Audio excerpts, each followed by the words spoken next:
प्रार्थना करते हैं इस समय। परमेश्वर, हम धन्यवाद देते हैं, आपके नाम को ऊंचा उठाते हैं प्रभु। सच में महान आप जीवित परमेश्वर हो प्रभु। इस शाम के समय प्रभु इस मीटिंग सभा को आपके हाथों में सौंपते हैं। जो भी परमेश्वर हम आराधना करेंगे और प्रभु आपका वचन आज हम सुनेंगे प्रभु यीशु मसीह, हमारे हृदयों को खोलना परमेश्वर, हमारे आत्मिक कान को खोलना प्रभु यीशु मसीह, ताकि आपका वचन हम सुनकर प्रभु यीशु मसीह आपकी महिमा कर सके, आपकी बड़ाई कर सके। परमेश्वर, सच में हम धन्यवाद करते कि इस अद्भुत समय के लिए प्रभु यीशु मसीह आपने हमें दिया है। हमें सहायता करिए, मदद करिए आपकी आराधना करने के लिए, और प्रभु हम आपके आत्मा और सच्चाई से आराधना कर सके प्रभु यीशु मसीह से हम प्रार्थना करते हैं। धन्यवाद करते हैं हमारी कलीसिया के लिए, जो विश्वास योग्यता के साथ प्रभु यीशु मसीह आपकी आराधना करते हैं, आपके वचन को सुनने के लिए आते हैं। परमेश्वर, धन्यवाद करते हैं जो भी हमें सुन रहे प्रभु ऑनलाइन, उनको भी आप आशीषित करना। धन्यवाद करते हैं, यीशु मसीह के नाम से मांगते हैं, आमीन। तो इस समय सबका स्वागत है इस ग्रेट कलीसिया में। तो क्यों ना हम परमेश्वर के नाम को ऊंचा उठाए और कुछ गीत गा के परमेश्वर की आराधना करें। तो गाना गाएंगे हम, नाम लियो रे, नाम लियो रे, यीशु का मंगलकारी नाम लियो रे। आमीन। ओके। नाम लियो रे, नाम लियो रे, यीशु का मंगलकारी नाम लियो रे, नाम लियो रे, नाम लियो रे, यीशु का मंगलकारी नाम लियो रे। पाप हरेगा, पाप हरेगा, पाप हरेगा, पाप हरेगा,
कितना अद्भुत है परमेश्वर का नाम ना, और वो नाम जो हमें शक्ति और शांति देता है। कितना अद्भुत परमेश्वर का नाम है। क्यों ना हम परमेश्वर के नाम के लिए और एक गीत गाएंगे, बोल लेंगे हम यीशु के संग, है ना। ये गीत गा के परमेश्वर के नाम को ऊंचा उठाएंगे।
Thank you.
हम धन्यवाद देते हैं आपके नाम को परमेश्वर, क्योंकि आपका नाम हमें मुक्ति, आपका नाम हमें छुटकारा देता है परमेश्वर।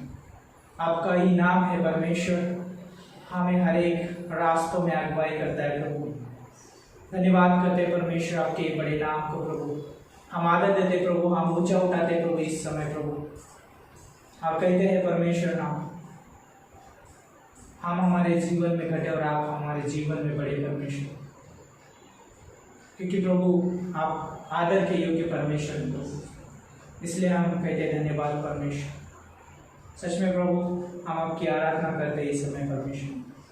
सहायता करिए प्रभु, मार्गदर्शन करिए परमेश्वर। यस लॉर्ड, धन्यवाद करते हैं, आपकी स्तुति करते हैं प्रभु यीशु मसीह। क्यों ना और एक गीत करें, हम आराधना हम करते हैं। यस गॉड, यस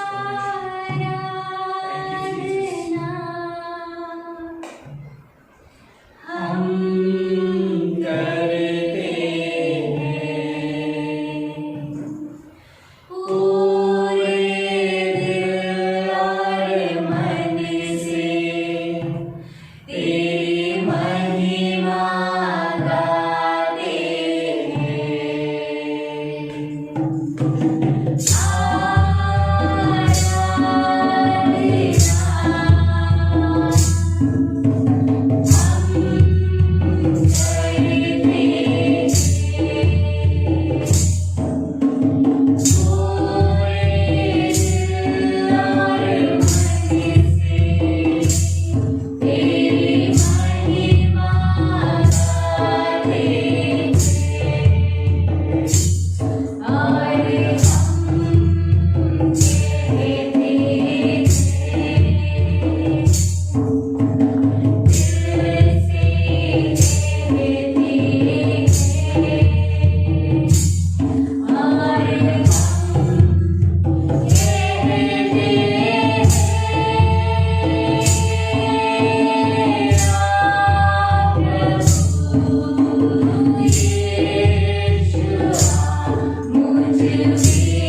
हमारे जीवन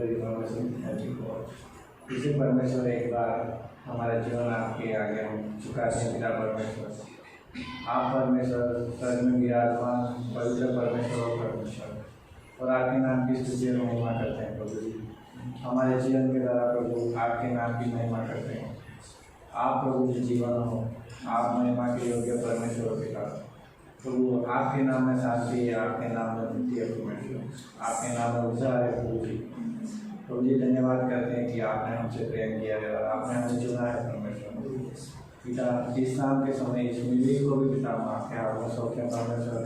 और हम जानते हैं कि आपकी उपस्थिति हमारे बीच में है और परमेश्वर हम आपकी उपस्थिति चाहते हैं कि प्रभु आज जो कुछ वचन होगा परमेश्वर वो आपकी बुद्धिमत्ता से हो परमेश्वर, आपके मुख्य द्वारा हम सुन सकते हैं। प्रार्थना करें दास को भी आपके हाथ में सौंपते हैं परमेश्वर।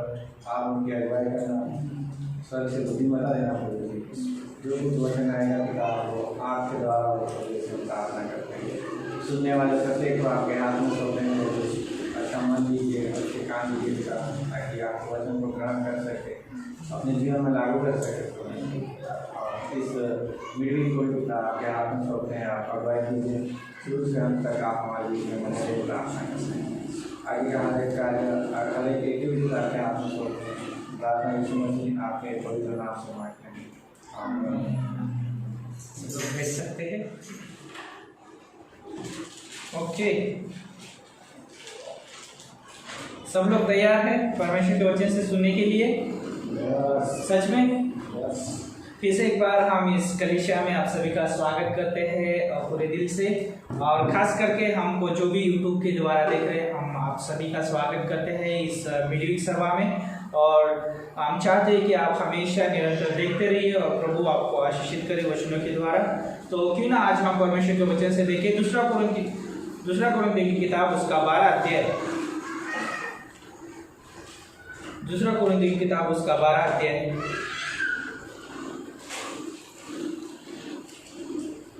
और उसकी 9 और 10 पंक्ति। यहाँ पर पौलुस इस तरह से लिखता है, परमेश्वर का दास। तो परमेश्वर का वचन इस तरह से कहता है यहाँ पर, और उसने मुझसे कहा मेरा अनुग्रह तेरे लिए बहुत है, क्योंकि मेरी सामर्थ निर्बलता में सिद्ध होती है।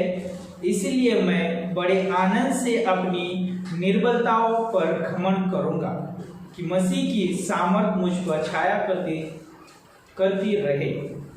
और 10 पंक्ति में कहता है, इस कारण मैं मसीह के लिए निर्बलताओं और निंदाओं में और दारिद्रता में और उपद्रव में और संकटों में प्रसन्न हूँ, क्योंकि जब मैं निर्बल होता हूँ तभी बलवान होता हूँ। वाह, कितना अद्भुत परमेश्वर का वचन है। और एक वचन पढ़ेंगे हम परमेश्वर का, न्यायों की किताब पुराने नियम से,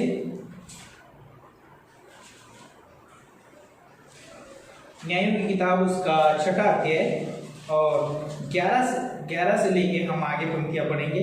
यहाँ पर कहता है परमेश्वर का वचन, फिर यहोवा का दूत आकर उस वान वृक्ष के तले बैठ गया जो ओपरा में अभी जेरी योआश का था, और उसका पुत्र गिदोन एक टाकरस के कुंड में गेहूं इसलिए झाड़ रहा था कि उस मिदानियों से छुपे रहे। और 12 पंक्ति में कहता है, उसको यहोवा के दूत ने दर्शन देकर कहा, हे सूरवीर सूरमा, यहोवा तेरे संग है। और 13 पंक्ति में गिदोन ने उससे कहा, हे मेरे प्रभु, विनंती सुन, यदि यहोवा हमारे संग होता तो हम पर ये सब विपत्ति क्यों पड़ती? और जितने आश्चर्य कर्मों का वर्णन हमारे पुरखा ये कर कहते थे कि क्या यहोवा हमको मिस्र से छुड़ा नहीं लाया, वे कहाँ रहे? अब तो यहोवा ने हमको त्याग दिया और मिदानियों के हाथ कर दिया है। और 14 पंक्ति में कहता है, तब यहोवा ने उस पर दृष्टि करके कहा, अपनी अपनी इसी शक्ति पर जा और तू इस्राएलियों को मिद्यानियों के हाथ से छुड़ाएगा। क्या मैंने तुझे नहीं भेजा? और 15 पंक्ति, उसने कहा, हे मेरे प्रभु, विनती सुन, मैं इस्राएल को क्यों कर छुड़ाऊं? देख, मेरा कुल मनसे में रह गया, मनसे में सबसे कंगाल है, फिर मैं अपने पिता के घराने में सबसे छोटा हूँ। यहाँ पर जैसा हम देखते हैं, गिदोन एक डरा हुआ व्यक्ति है। यहाँ पे बहुत अद्भुत उसकी एक कहानी चल रही है। यहाँ पर अद्भुत परमेश्वर उसके जीवन के द्वारा बात करना चाहता है। लेकिन मैं सबसे पहले मैं बात करना चाहूँगा आप सभी के साथ कि परमेश्वर हमें, जब हम निर्बल रहते हैं, जब हम कमजोर रहते हैं, जब हम अपने आप को संभाल नहीं पाते हैं, उस समय परमेश्वर हमको संभालता है। वो अपनी शक्ति, हमें सामर्थ, उसकी शांति देता है और हमें वो संभालता है। क्यों ना हम प्रार्थना करें इस वचन के लिए। प्रभु यीशु मसीह, हम धन्यवाद करते हैं, आपके नाम को ऊंचा उठाते हैं। प्रभु यीशु मसीह, इस वचन को परमेश्वर हमें सुनने के लिए मदद करना। और खास करके प्रभु यीशु मसीह में प्रार्थना करता हूँ कि प्रभु, जो भी इस वचन को सुन रहे प्रभु, उनके जीवन में आप सबगुना काम करना, इसे हम प्रार्थना करते हैं। प्रभु, आपका वचन है, आपके लोग हैं प्रभु यीशु मसीह, आपकी ये देह है परमेश्वर। मेरे मुख को छूना प्रभु यीशु मसीह, और आपके पवित्र आत्मा के द्वारा अगुवाई करना कि जो शब्द प्रभु निकले प्रभु, वो आपकी ओर से प्रभु सामर्थ देना परमेश्वर। धन्यवाद करते हैं प्रभु यीशु मसीह के नाम से मांगते हैं, आमीन। तो जब हम देखते हैं इस नए नियम में पौलुस के जीवन के बारे में, पौलुस यहाँ पर कहता है, जब मैं निर्बल होता हूँ, मेरी निर्बलता में यीशु मसीह मुझे सामर्थ देता है, मुझे बलवंत करता है। और जब मिशन लेता है, वो बहुत सारे कार्य करता है पौलुस, और उसको बहुत सारी कठिनाइयों का सामना करना पड़ता है। कई बार उसको जोखिम में जाना पड़ता है, कई बार उसको अपने जीवन को खतरों में डालना पड़ता है सुसमाचार बांटने के लिए, मिशंस लेने के लिए। फिर भी वो कहता है कि मुझे वो क्या करता है, परमेश्वर मुझे सामर्थ देता है सारी चीज़ों करने के लिए। और हम उस सारी पंक्तियों में से जब हम पढ़ते हैं, 9 से लेकर हम 10 पंक्तियों में यहाँ पर पढ़ा, लेकिन 7-8 हम पंक्तियों में पढ़ते हैं, तो वहाँ पर एक उसको कांटा चुभाया गया है ना। और उसकी वहाँ पर एक हमको एक कमजोरी दिखती है वहाँ पर, और वो बोलता है कि इस कमजोरी को परमेश्वर मेरे से दूर करना। लेकिन परमेश्वर उसको बोलता है, मेरा अनुग्रह तेरे लिए काफी है। जब हम निर्बल रहते हैं, जब हमारे पास वो सामर्थ नहीं है कि हम परमेश्वर का कार्य कर सके, या हम अपने व्यक्तिगत जीवन में या हम सांसारिक जीवन, जो भी हमारे पास जीवन है, ये हम उस जीवन में चले, हमारे पास सामर्थ नहीं है, परमेश्वर बोलता है कि मैं तुझे सामर्थ दे दूंगा। जब एक हम छोटी सी हम एक स्टोरी सुन सकते हैं कि जब हम एक बच्चे को देख सकते हैं, वो बच्चा या बच्ची, उसको जो सामर्थ नहीं रहती उतनी चलने की, वो बढ़ता रहता है, दूध पीता है, जो भी उसको भोजन मिलता है पौष्टिक आहार, उससे वो बढ़ता रहता है, और एक दिन अपने पैरों पे खड़ा हो जाता है। लेकिन बहुत बार वो गिरता है। जब गिरने के बाद उसके मम्मी पापा उसको उठाते, उसको एक सहारा देते हैं, उसको है ना, उसको एक बल देते हैं कि वो उससे चल सके। तो उसी तरह से जब एक व्यक्ति जब गिर जाता है या उसको जब निर्बल हो जाता है, उसके पास कोई सामर्थ्य नहीं है उठकर खड़ा होने के लिए, तो परमेश्वर का अनुग्रह हमें उठकर खड़ा करता है। इसलिए कि नीति वचन का 24:16 में कहता है, धर्मी जन 7 बार गिरता है और 7 बार उठ खड़ा होता है। लेकिन वो ये याद रखिए कि वहां पर जब वो उठ खड़ा होता है तो उसके पास तो चुनाव है, क्या वो सही मार्ग पे चलना चाहता है या गलत मार्ग पे चलना चाहता है। जब वो सही मार्ग पकड़ता है तो वहां पर वो अनुग्रह है, और यीशु मसीह वहां पर उसको सामर्थ देता है उस पर चलने के लिए। और जब वो एक व्यक्ति गिरता है तो वो अनुग्रह पे ही गिरता है। यहाँ पर जैसे मैं कहना चाहूंगा, जब पौलुस के जीवन में एक कांटा था, उसके जीवन में वो कमजोरी थी, लेकिन परमेश्वर ने कहा, उसने 3 बार प्रार्थना की, परमेश्वर ने कहा मेरा अनुग्रह तेरे लिए काफी है। कई बार हो सकता है हमारे पास कमजोरी है, हमारे पास उतनी सामर्थ्य नहीं है, हमारे पास उतना बल नहीं कि वो कार्य कर सके या उस तरह से हम जीवन जी सके। लेकिन ये याद रखिए, हमें वो जीवन जीने के लिए परमेश्वर हमें सामर्थ्य देता है, परमेश्वर हमें बल देता है। और उसी तरह से हम पुराने नियम में देखते हैं कि बहुत अद्भुत परमेश्वर के दास के बारे में, और गिदोन एक न्यायी है, इस्राएल का न्यायी बना गिदोन, और वो गिदोन यहाँ पर अभी चुप कर बैठा हुआ है और मिद्यानियों से छुपा हुआ है, वो जो इसके शत्रु है इस्राएल प्रजा के, और वहां पर परमेश्वर बोलता है उसको 12 पंक्ति में, छठा अध्याय 12 पंक्ति में न्यायों की किताब में, और परमेश्वर बोलता है उसको, हे सूरवीर सूरमा। कितना अद्भुत है। सोचिए कि जो कमजोर व्यक्ति, डरपोक व्यक्ति है, वो चुप के बैठा हुआ है, रसकुंड में वो गेहूं झाड़ रहा है, और उसको बोलता है परमेश्वर, हे सूरवीर सूरमा। सोचिए कि अगर आप वो कुछ कमजोरियों से निकल रहे, गुजर रहे आप उस कमजोरियों में, और कोई आकर बोलेगा आपको कि आप बहुत शक्तिशाली, आप बहुत सारे बलवंत हैं, आप ये कर सकते हैं, तो आपको कैसा लगेगा? आपको मजाक टाइप लगेगा वो, और बोलोगे अरे मैं इतना तो कमजोर हूँ, मेरे शरीर में जान नहीं है, मैं तो इधर इधर वो डूल रहा हूँ, है ना, मैं इधर इस तरफ गिर रहा हूँ, और ये व्यक्ति मुझे बलवान बोल रहा है, ये मुझे एकदम ताकतवान व्यक्ति समझ रहा है। आप उसको मजाक उड़ा सकते हो, लेकिन यहाँ पर गिदोन वही सोच रहा है, गिदोन वही बोलता है कि जो परमेश्वर मिस्र से हमारे प्रजा को निकाल के लाया, उसकी प्रजा को निकाल के लाया, हमारे पुरखाओं को निकाल के लाया, है ना, वो सारी चीजें याद दिला रहा है वो, लेकिन उसको वर्णन कर रहा है यहाँ पर, याद दिला रहा है, लेकिन वो खुद डरा हुआ है। उसके पास हो सकता है कि वो बल हार चुका है, लेकिन परमेश्वर बोलता है मैं तुझे बल दूंगा, तू मेरी प्रजा का न्यायी ठहरेगा, और वो एक अद्भुत न्यायी ठहरा। और हम आगे देखते हैं कि परमेश्वर ने उसको अच्छा इस्तेमाल किया, उसके जीवन में परमेश्वर ने उसको शांति दी। और 23 पंक्ति में कहता है, यहोवा ने उससे कहा तुझे शांति मिले, मत डर, तू न मरेगा। तो यहाँ पर जस्ट मैं कहना चाहूंगा, जब हम खड़े हो जाते हैं, परमेश्वर को सहायता मांगते हैं, परमेश्वर को जब सामर्थ मांगते हैं, परमेश्वर हमें शांति देता है, परमेश्वर हमें ताकत देता है, परमेश्वर हमें बल देता है। और जब पौलुस ने प्रार्थना किया 3 बार, परमेश्वर ने उसको उत्तर दिया, और परमेश्वर ने कहा मेरा अनुग्रह तेरे लिए काफी है। और 9वीं पंक्ति में लास्ट में कहता है मेरी सामर्थ, है ना, मसीह की सामर्थ मुझ पर छाया करती रहेगी। पौलुस कहता है मसीह की सामर्थ मुझ पर छाया करती रहेगी। जब एक कमजोर विश्वासी जब प्रार्थना करता है, एक कमजोर विश्वासी जब घुटनों पे जाता है, परमेश्वर उसको अनुग्रह देता है, परमेश्वर उसको सामर्थ देता है, और वो व्यक्ति कहता है परमेश्वर की सामर्थ मुझ पर हमेशा छाया करती रहती है। और हम 10वीं पंक्ति में देखते हैं कि वहां पर पौलुस बहुत अद्भुत रीति से लिख रहा है, फिर वहां पर मेरी निर्बलताओं में, निंदाओं में, और दारिद्रता में, और उपद्रव में, और संकटों में प्रसन्न हूँ, क्योंकि जब मैं निर्बल होता हूँ तब बलवंत होता हूँ। तो सोचिए कि जब हम अपने आप के ऊपर निर्भर नहीं होते, हम परमेश्वर के ऊपर निर्भर होते हैं, तो हम वो बल महसूस करते हैं जो परमेश्वर हमको देना चाहता है।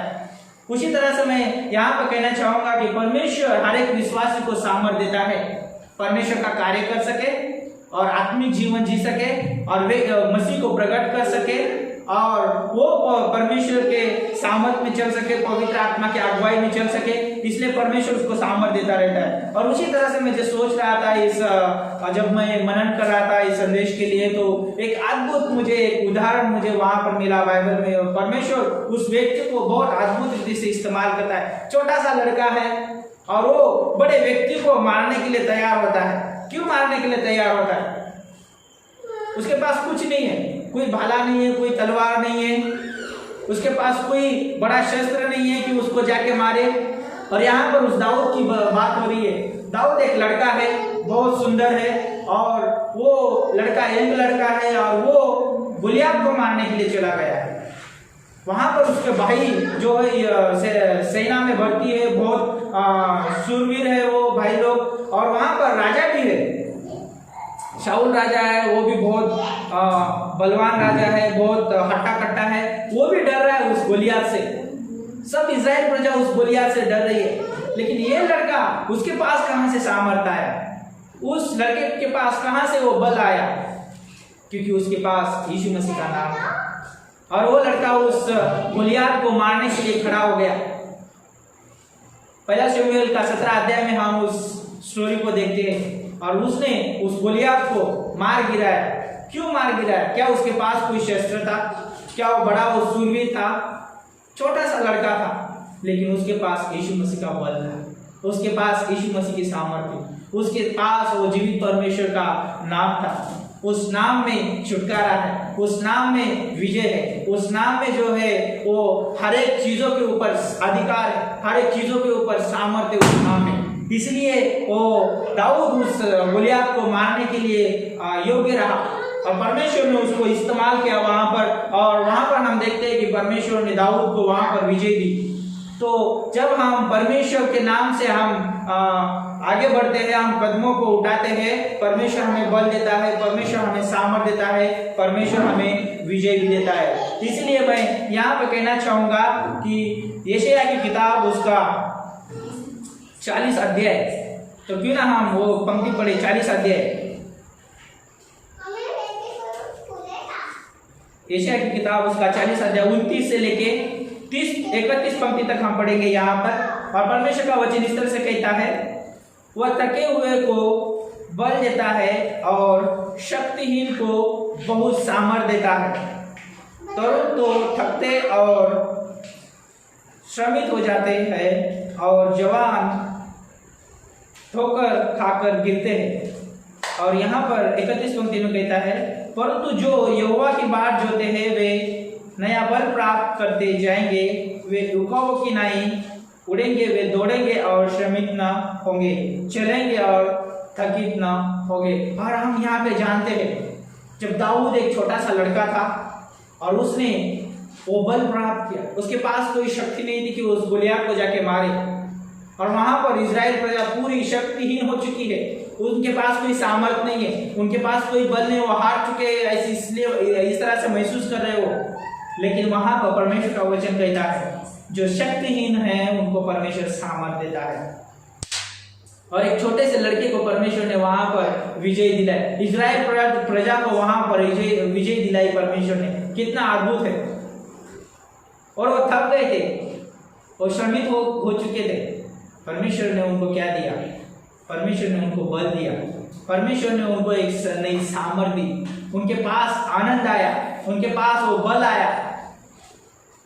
और अद्भुत परमेश्वर ने वहां पर गोलियत के सामने, उस फलस्तीनियों के द्वारा सामने परमेश्वर ने इजराइल प्रजा को विजय दी। कितना अद्भुत है। जब भी हम परमेश्वर की सामर्थ पे निर्भर होते हैं, जब हम मानते हैं परमेश्वर हमें सामर्थ देना, हम थक चुके, हम कुछ नहीं कर पाते हैं, हमारे पास उतनी शक्ति नहीं है, हमारे पास उतना बल नहीं है, तो परमेश्वर हमें देता है।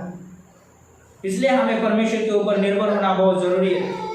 जब हम प्रेरितों के काम में 2 अध्याय में देखते हैं, पतरस वहां पर खड़ा होकर लोगों के बीच में प्रचार कर रहा है वहां पर, और उसके प्रचार के द्वारा 3000 लोग उद्धार में आए।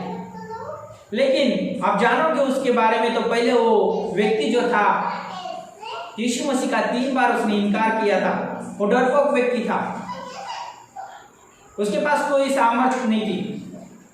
लेकिन जब उसने पवित्र आत्मा के द्वारा उसने सामर्थ पाई, तो वहां पर उसने प्रचार किया, वही व्यक्ति ने प्रचार किया और 3000 लोग उद्धार में आए। वो भी गिर चुका था, यीशु मसीह को 3 बार इनकार किया था, लेकिन उसने सही मार्ग को पकड़ा और यीशु मसीह के पीछे चला, और यीशु मसीह के कहने के अनुसार उसने किया। और एक दिन उसने पवित्र आत्मा को ग्रहण किया और उसने 3000 लोग उसके प्रचार से उद्धार में आए। कितना अद्भुत है। परमेश्वर जो शक्तिहीन है उनको बल देता है, परमेश्वर सामर्थ देता है। परमेश्वर हो सकता है हमारे बीच में भी कई सारे समस्याएं हो, कई सारे सामर्थ की जरूरत हो, बल की जरूरत हो, ताकत की जरूरत हो कार्य करने के लिए, तो बिना हिचकिचाए परमेश्वर को मांगो, परमेश्वर आपको देगा। तो मैं प्रोत्साहित करना चाहूंगा कि हमारा जो परमेश्वर है, जीवित परमेश्वर है, वो पुराने नियम में भी परमेश्वर वही था, आज नए नियम में भी वही परमेश्वर है। पुराने नियम में भी अनुग्रह देता था, यहाँ पर भी अनुग्रह देता है। पुराने नियम में भी सबको मदद करता था, अभी भी मदद करता है। हमारा परमेश्वर कभी बदलता नहीं है, हमारा परमेश्वर एक सा परमेश्वर है। और जब हम उसके पास जाते हैं, वो हमें सामर्थ से भर देता है, वो हमें शक्ति से भर देता है, वो हमें शांति से भर देता है परमेश्वर। जैसे हमने गाया गाना कि पावन पावन, है ना, सुंदर यीशु मसीह का नाम है, कितना अद्भुत है। और वो यीशु मसीह का नाम हमें शांति और शक्ति देता है, कितना अद्भुत है। तो और हम कुछ देखेंगे यहाँ पर लूका की किताब में हम देखते 18 अध्याय 27 पंक्ति में कहता है परमेश्वर का वचन, उसने कहा जो मनुष्य से नहीं हो सकता वो परमेश्वर से हो सकता है। तो सोचिए परमेश्वर क्यों को परमेश्वर से हो सकता है? क्योंकि परमेश्वर है, वो सामर्थ्य परमेश्वर है और उसको बल की जरूरत नहीं है। सारी चीजों के ऊपर उसका अधिकार है। परमेश्वर आत्मा है, परमेश्वर सर्वव्यापी है, परमेश्वर सर्वज्ञानी है। परमेश्वर के गुण को और स्वभाव को अगर हम जानेंगे तो परमेश्वर है। और हम मनुष्य के बारे में जानेंगे तो मनुष्य है, वो असामर्थ्य है और उसको बल की सामर्थ्य की हर जगह पे जरूरत है। जब वो व्यक्ति पाप में गिरा तो उसको उठाने के लिए, उसको खड़ा करने के लिए किसी की तो जरूरत थी और वो हार चुका हुआ था व्यक्ति था, उसको विजय देने की कोई जरूरत थी और यीशु मसीह ने उस क्रूस पे उसको विजय दिया। यीशु मसीह ने उस क्रूस से उसको सामर्थ दी उस पाप के दलदल से बाहर आने के लिए। और जो एक व्यक्ति यीशु मसीह पे विश्वास करता है, उस पाप की गुलामी से, उस पाप के दलदल से बाहर आता है, हमेशा हमेशा के लिए वो विजयी हो जाता है। और विजय सिर्फ हमें क्रूस देता है। और सबसे बड़ी जरूरत मनुष्य की वही है कि उद्धार। आज इस जगत में मनुष्य की जरूरत उद्धार है। मनुष्य उस दलदल से बाहर निकलना चाहता है, लेकिन उसको उस जरूरत है कि सुसमाचार वो सुने और यीशु मसीह पे विश्वास करे और उससे बाहर निकले। और हम जानते हैं पहला कुरिन्थियों का किताब उसका पहला अध्याय और 18 पंक्ति में कहता है, क्योंकि क्रूस की कथा नाश होने वालों के लिए मूर्खता है, परंतु हम उद्धार पाने वालों के लिए परमेश्वर की सामर्थ है। क्रूस की जो कथा, जो यीशु मसीह ने जो क्रूस पे किया हुआ है, वो हमारे लिए सामर्थ है। जो यीशु मसीह पे विश्वास करते हैं उनके लिए वो सामर्थ है। इसलिए क्रूस हमारी सामर्थ है। क्रूस से हमें सामर्थ मिलती है कि यीशु मसीह ने वहां पे हमें विजय दिया है। हम एक दिन निराशा में पड़े हुए थे, एक दिन हमारे पास कोई सामर्थ नहीं थी, एक दिन हमारे पास कोई बल नहीं था, एक दिन हमारे पास एक अच्छा जीवन नहीं था, हमारे पास कोई पवित्रता नहीं थी, हमारा जीवन एक दलदल में पड़ा हुआ था और विनाश के मार्ग पे चल रहा था। लेकिन यीशु मसीह ने हमें बल दिया, यीशु मसीह ने हमें सामर्थ दी, यीशु मसीह ने हमें विजय दिया, यीशु मसीह ने हमें छुटकारा दिया, यीशु मसीह ने सारी चीजों के ऊपर हमें अधिकारी ठहराया, यीशु मसीह ने हमें उसकी संतान होने का अधिकार दिया। कितना अद्भुत है। तो इस शाम को मैं आप सभी को प्रोत्साहित करना चाहूंगा, जो भी हमें यूट्यूब के द्वारा सुन रहे हैं और कलीसिया यहाँ पर हम बैठ के परमेश्वर का वचन सुन रही है, तो मैं आप सभी को प्रोत्साहित करना चाहूंगा कि परमेश्वर हमें सामर्थ देता है, परमेश्वर हमें बल देता है। परमेश्वर हमें, जब हम निराशा में रहते हैं, हम जब हमारे पास बल नहीं होता है, तो परमेश्वर हमें वो नया बल देता है। हमें नया बल प्राप्त करने के लिए क्या करना है? हमें कोई मेहनत नहीं करनी है बल प्राप्त करने के लिए। बहुत सारे लोग जाते हैं, जिम करते हैं, दौड़ते हैं ताकि उनको थकावट ना आए, उनकी बॉडी एक्टिव रहे, बहुत सारी मेहनत करते हैं। ओके, ठीक है, बॉडी के लिए ठीक है, लेकिन आत्मिकता में अगर हम थक गए तो क्या होगा? आत्मिकता में हम निर्बल हो गए तो क्या होगा? हमें आत्मिकता में ताजा रखने के लिए, हमें जोश में रखने के लिए सिर्फ हमें परमेश्वर का वचन ही क्या करता है? मदद करता है। इसलिए हमें परमेश्वर के वचन का सहारा लेना बहुत जरूरी है। जब हम परमेश्वर के वचन का सहारा लेते हैं, परमेश्वर हमारे आत्मिकता को ताजा रखता है, हमारे आत्मिक जीवन को ताजा रखता है। और जब हम परमेश्वर के वचन का सहारा लेते हैं, वो परमेश्वर का वचन हमारी आत्मिक भूखों को मिटाता है। जब आज मैं शाम के समय जब इधर आने से पहले, सभा में आने से पहले, एक स्त्री को देखा, बहुत बुजुर्ग स्त्री है, वो चल नहीं पाती है, कुछ नहीं है, उसके बेटों ने शायद उनके घर से निकाल दिया है और वो हर एक जगह घर पे जाती है, वो पैसा मांगती है या उसको भोजन की जो भी वस्तु होती है उससे क्या होती है, वो अपने लिए इकट्ठा करती है। लेकिन जब हमारे घर पे आती है तो फिर दरवाजा खटखटाती है, तो हम उसको पैसा नहीं, लेकिन हम उसको भोजन देते हैं। उसके चेहरे पे एक निराशा थी, उसके चेहरे पे बहुत थकान सी थी। जब वो आई, उसने दरवाजा खटखटाया, हमने उनको भोजन दिया और पानी दिया और उसने पानी पिया और उस भोजन को खाया, तो जैसे मानो कि वो एकदम ताजा महसूस करने लगी। उसके चेहरे पे आनंद आया, उसके चेहरे पे से थकान चली गई। जैसे एक मनुष्य को भोजन की आवश्यकता है, उसी तरह से हमारे आत्मिक जीवन को परमेश्वर के वचन की आवश्यकता है। जब हम अपने आत्मिक जीवन को वचन खिलाते हैं तो वो आत्मिक जीवन हमारा बलवंत होते जाता है, हमारा आत्मिक जीवन जो है सामर्थ्यशाली होते जाता है। इसलिए परमेश्वर के वचन की और परमेश्वर की हमें बहुत आवश्यकता है। इसलिए मैं सभी को उत्साहित करना चाहूंगा कि इस लास्ट में अंत में कहना चाहूंगा कि हमारी जो सामर्थ है वो क्रूस से मिलती है, वो यीशु मसीह के द्वारा, जो यीशु मसीह ने जो क्रूस पे किया उसके द्वारा। और हमें यीशु मसीह के ऊपर निर्भर होना चाहिए। जब हम उसके ऊपर निर्भर होते हैं वो हमें कभी थकने नहीं देगा, वो हमें कभी श्रमित नहीं होने देगा, वो हमें नया बल देगा, वो हमें अनुग्रह देगा, वो हमें प्रेम देगा। इसलिए परमेश्वर का वचन कहता है कि बोझ से दबे हुए लोग मेरे पास आओ, मैं तुम्हें विश्राम दूंगा। परमेश्वर हमें विश्राम देता है, परमेश्वर हमारी थकान को दूर करता है, परमेश्वर हमें शांत बना देता है, परमेश्वर हमारे जी में जी लेके आता है और परमेश्वर हमें उपाय करके देता है। तो क्यों ना इस शाम को समय हम अपनी आंखों को बंद करें और परमेश्वर को धन्यवाद दें इस वचन के लिए। प्रभु यीशु मसीह, हम आपके नाम को ऊंचा उठाते प्रभु, आपकी स्तुति करते, आपकी प्रशंसा करते। परमेश्वर आप ही है वो जीवित परमेश्वर है जो हमें इस संसार में प्रभु यीशु मसीह चलने के लिए आपकी सामर्थ, आपका बल, आपकी बुद्धिमत्ता, आपकी अगुवाई देते हो प्रभु। हम चाहते हैं प्रभु हमारा आत्मिक जीवन बलवंत होते जाए और प्रभु यीशु मसीह आपकी महिमा कर सके प्रभु।